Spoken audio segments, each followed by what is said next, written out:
ബാലകൃഷ്ണൻ്റെ അടുത്ത സുഹൃത്താണ് ശ്രീ മമ്മൂട്ടി. എൻ്റെ എല്ലാ കാര്യങ്ങളും പേഴ്സണലായാലും കുടുംബപരമായും ഞാൻ നിങ്ങൾ സംസാരിക്കാറുണ്ട്.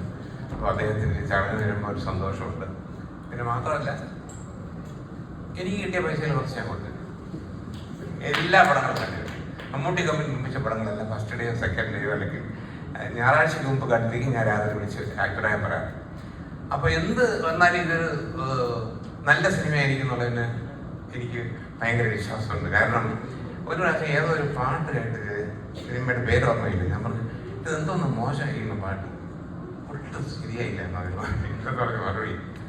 എടാ, നീ ഇപ്പോഴും ആ 75-80 വയലാർ ദേവരാജ് മാസ്റ്റർ പാട്ട് കിടക്കേണ്ട. ഈ പുതിയ പിള്ളേര് പുതിയ തല പുതിയ ഐറ്റം ഇറങ്ങുമ്പോൾ അവരെ കൂടെ നിൽക്കണോടാ, അവൻ കണ്ട് പൊടിയടാ എന്ന് എന്നെ വഴക്കുണ്ട്.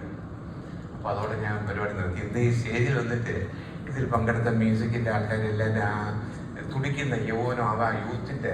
അപ്പം ഞാൻ അടുത്തിരുന്ന് പറയുകയും ചെയ്തു, കണ്ടാലറിയാം എല്ലാം വലിയ തലകൾ തന്നെ.